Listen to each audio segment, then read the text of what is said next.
광산경찰서장은 의혹을 강하게 부인하고 있습니다. 하지만 주거지 압수수색 현장에도 있었다면 핵심 증거인 성인용품을 압수하지 않는 것을 알고 있었던 게 아니냐는 의심도 나오는데요. 이에 대한 수사도 이어지고 있는 거죠? 그렇습니다. 그러니까 이 장윤기 아버지 이 장모 경감의 증거인멸 의혹에 이 A 서장이 직접 연루된 것은 아닌지도 좀 들여다볼 대목입니다. 채널A에 따르면 이 장윤기 아버지는 최근 경찰 조사에서 핵심 증거인 성인용품을 폐기한 것에 대해 이 경찰이 아들의 집 주소와 비밀번호를 알려줘 치워도 되는구나 생각했다고 진술한 것으로 전해졌습니다.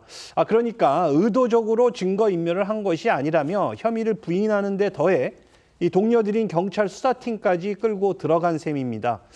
그러면서 장 경감은 집 주소나 비밀번호를 알려준 건 근무연이 있던 이 수사팀 직원이라고 털어놓고 지금은 이 물건들이 중요한 증거란 걸 이해하지만 당시만 해도 별 생각 없이 그냥 치웠다고도 말한 걸로 알려졌습니다.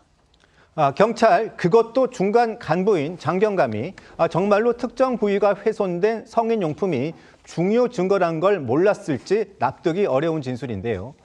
오늘 조선일보를 통해선 장 경감이 아들의 범행 이후에 연가와 병가 등을 돌려쓰면서 증거를 인멸한 정황도 보도됐습니다. 네, 이 광주경찰청이 국민의힘 신동욱 의원실에 제출한 근무 내역에 따르면요.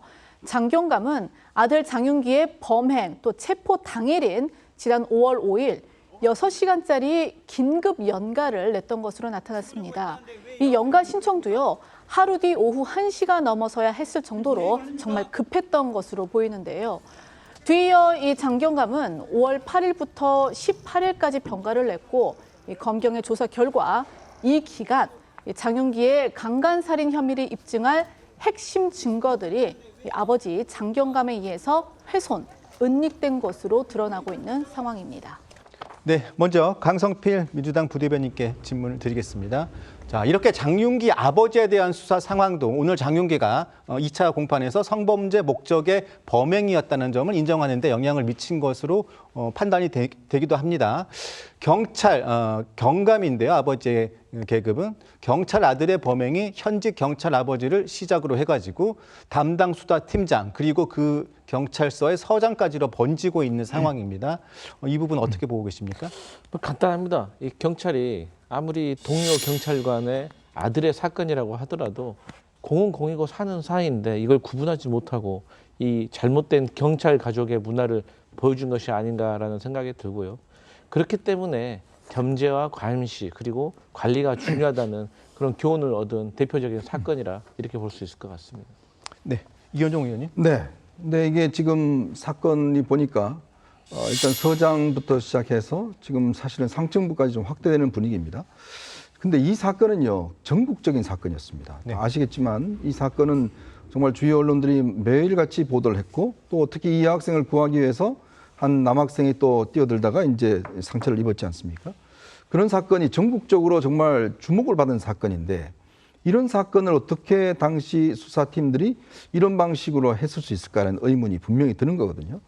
아마 그 이유는 여러 가지로 이유가 있을 것 같습니다. 일단 이 아버지가 현직 경찰이고 또 이 서에서도 근무를 했고 또 이런 경찰들 간의 어떤 이 네트워크 관계에 의해서 일단 이 사건 자체를 좀 음화시켰던 그런 측면도 있는 것 같고 특히 경찰 같은 경우는 주로 지역 경찰입니다. 한 지역에서 임관을 하면 그 지역에서 아주 고위 그 경찰이 아니면 대부분 그 지역에서 사실은 근무를 하게 되거든요.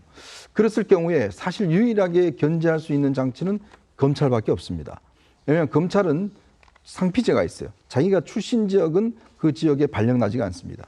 그렇기 때문에 검사가 그나마 그 지역 경찰을 어떤 면에서 견제하고 감시할 수 있는 유일한 수단이었거든요. 이번 같은 경우도 사실은 검사의 이 보안 수사를 통해서 수사의 미비점들을 드러낸 거 아니겠습니까? 그렇기 때문에 만약에 이제 앞으로 이런 장치가 없어져 버린다면 비단 이 광주뿐만 아니라 다른 지역도 마찬가지입니다만은 이런 류의 사건들이 얼마나 많이 일어날 수 있을까에 대한 우려가 분명히 있는 것이거든요. 모든 조직인들이 그렇습니다. 좋은 게 좋은 거다라는 거에서 서로 간에 어떤 봐주는 문화가 있는 것 같은데 그러니까 결국은 제도적으로 이 문제를 감시하기 위해서는 이 보안 사건 폐지가 반드시 저는 처리돼야 된다 이런 생각을 갖고 있습니다.